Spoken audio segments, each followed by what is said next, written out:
반갑습니다. 트레이더 장대봉입니다. 12월 3일 장대봉 채널의 알트코인 첫 영상으로 말씀드렸던 XRP가 드디어 2.16달러 하나로 3,100원 구간에 올라섰습니다. 시가총액도 1,300억 달러를 돌파했고 여전히 업비트 내 거래량 1위를 기록하면서 지난 불장의 주인공다운 모습을 보여주고 있습니다. 하락장이라고만 생각하셨던 분들은 지금 리플이 오르는 걸 보면서 바닥을 놓친 걸까 하시는 분들도 많으실 겁니다. 대응해야 하는지 좀 정리를 해드리겠습니다. 저희 팀이 보고 있는 이 지지선은 한 1.8달러 정도 부분이 됩니다. 12월 3일 영상에서 말씀드렸던 지지 구간입니다. 1.8달러라고 정확하게 12월 3일날 저희가 영상에서 좀 지지 구간을 집어드렸고요. 정확하게 해당 구간에서 지지받고 리플은 20% 가까운 상승이 나왔습니다. 지난 영상을 보신 구독자분들이라면 이번 하락에서 바닥을 잡으셨을 거라고 생각합니다. 영상을 뒤늦게 봐서 놓치셨다고 해도 아직 기회는 남아있다고 생각합니다. 꼭 끝까지 시청해주시고 도움이 되셨다면 구독과 좋아요 부탁드리겠습니다. 지난 리플 영상에서도 전부 알려드린 내용이죠. 당시 제가 시장에 풀린 유통 물량이 눈에 띄게 줄어들고 있다고 짚어드리면서 리플은 결국 수급이 먼저 터지고 가격이 나중에 폭발하는 패턴으로 갈 수밖에 없다고 말씀을 드렸습니다. 지금 나오는 데이터들이 정확히 그 흐름을 증명하고 있습니다. 현재 주요 거래소의 리플 보유량은 약 26억 개 수준으로 떨어지면서 60일 전보다 45%나 급감했습니다. 반면 기관들의 매집은 멈추지 않고 있죠. 한 달 전 제가 예고했던 공급 쇼크 시나리오가 이제 막 실전 랠리로 이어지고 있는 단계라고 보시면 됩니다. 과연 이대로 시장이 불장으로 접어들게 될지, 리플은 이번 시즌에 얼마나 오를지 현재 상황에서 우리가 꼭 알아야 하는 정보와 리스크는 무엇인지 오늘 영상에서도 하나하나 모두 다뤄보도록 하겠습니다. 가장 중요한 내용과 지난 시즌 리플처럼 급등할 종목까지 영상 마지막에 모두 담았으니까요. 꼭 끝까지 시청해주시고 구독과 좋아요 부탁드리겠습니다.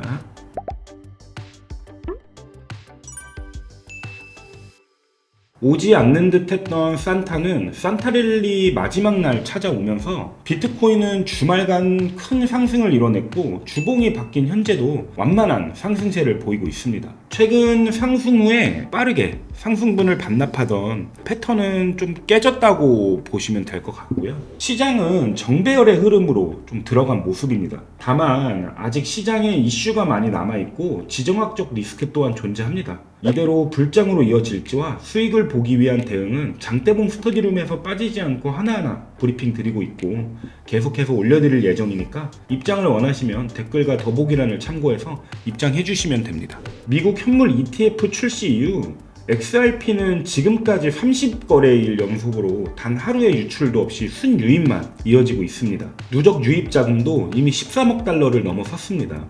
이 부분이 굉장히 중요합니다. 같은 시기 이더리움 ETF가 초반 자금 이탈로 흔들릴 때 XRP는 오히려 비트코인과 함께 제도권 자금을 흡수하는 쪽에 섰기 때문입니다.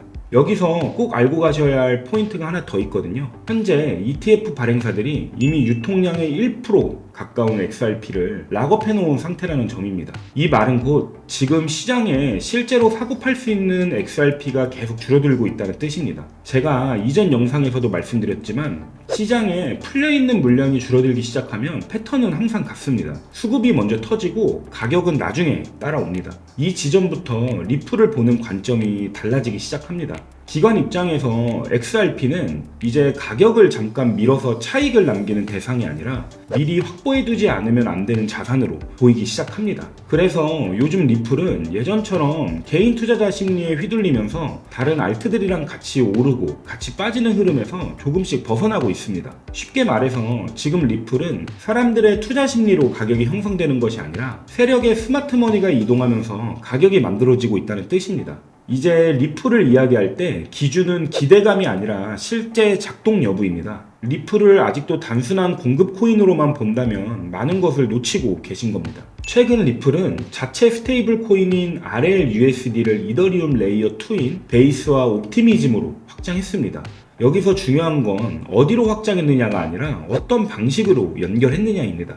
기존 블록체인 환경에서는 체인 간 자산 이동을 위해 브릿지라는 중간 구조를 거쳐야 했고, 이 구간에서 해킹과 자금 사고가 반복적으로 발생해 왔습니다. 기관 자금이 가장 불안해하는 요소가 자금 이동 중 중간 구조를 거치며 나타나는 리스크였습니다. 리플은 기관 자금이 가장 불안해하는 요소를 구조적으로 해결하기 위해 웜홀의 엔티티 기술을 사용해 위험한 중간 단계를 하나 더 통과하는 구조가 아니라 처음부터 같은 네트워크 위에서 자산이 이동하는 방식을 선택했습니다. 이 구조 덕분에 기관들이 가장 꺼려하던 브릿지 해킹, 사고 같은 보안 리스크가 아예 설계 단계에서 제거됐다고 보셔도 됩니다. 이 변화는 이미 실사용으로 이어지고 있습니다. 일본의 3대 메가뱅크인 미쯔비시 UFJ 은행과 미즈호 그리고 SMBC는 리플과 전략적 파트너십을 맺은 뒤 테스트 단계를 끝내고 실제 운영 단계로 넘어간 상태입니다. 이제는 테스트 중이라는 표현이 아니라 실제 기업 자금이 리플 네트워크를 통해 이동하고 있고, 송금 속도와 비용 절감 효과가 실제 데이터로 확인되고 있는 구간입니다. 이 지점부터 리플은 코인 시장에서 가능성을 시험하는 프로젝트가 아니라 이미 가동 중인 금융 인프라로 분류되기 시작합니다. 차트는 언제든지 만들어질 수 있습니다. 하지만 가격의 바닥을 버티게 만드는 건 결국 실제로 쓰이고 있냐입니다. 리플은 지금 그 기반을 금융 시스템 안쪽까지 밀어넣은 상태입니다. 그래서 이 흐름은 단기적인 가격 움직임과는 별개로 시간이 지날수록 무게가 실릴 수밖에 없는 구조입니다. 이런 변화는 차트만 봐서는 모릅니다. 가격 반응도 느릴 수 있죠. 하지만 국가금융 시스템에 한번 안착하면 그 흐름은 절대 되돌릴 수 없습니다. 지금 리플에서 중요한 건 오늘의 가격이 아니라 이미 얼마나 깊숙이 현실 경제의 필수 시스템으로 들어왔냐를 보셔야 합니다. 이제 리플의 향후 흐름을 가를 1월 15일 이야기를 짚고 가겠습니다. 이날은 리플만의 이벤트가 아니라 코인 시장의 상방과 하방 변수가 동시에 맞물리는 날입니다. 1월 15일 미국 상원은행위원회에서 디지털 자산 시장 구조 법안에 대한 본격적인 심의가 시작됩니다. 이 법안의 핵심은 디지털 자산을 증권과 상품으로 명확히 구분하는 것이고, XRP는 이 과정에서 비트코인과 유사한 디지털 상품 범주에 들어갈 가능성이 높습니다.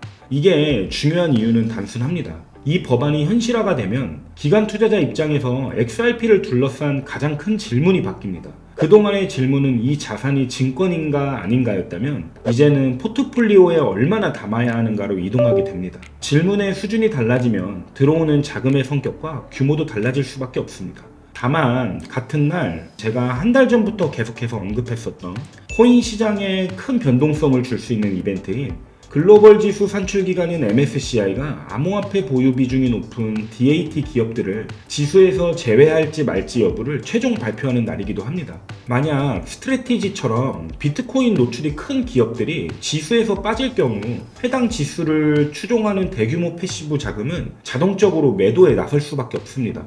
이 경우에 개별 종목의 문제가 아니라 시장 전체 변동성이 일시적으로 확대될 가능성을 염두에 둬야 합니다. 1월 15일은 리플 입장에서는 제도적 명확성이 강화될 수 있는 상방 이벤트와 시장 전반에서는 수급 충격이 발생할 수 있는 하방 변수가 동시에 존재하는 날입니다. 그래서 이날을 단순히 호재냐 악재냐로 볼 게 아니라 변동성이 커질 수 있는 분기점으로 인식하고 접근하는 게 중요합니다. 방향을 단정하기보다는 이후 시장의 어떤 쪽 변수를 더 강하게 반영하는지를 차분히 확인하는 구간이라고 보시면 됩니다. 이런 가운데 XRP 홀더 분들이라면 늘 긴장하고 있는 락업 해제 이벤트 또한 언제나 공존하고 있습니다.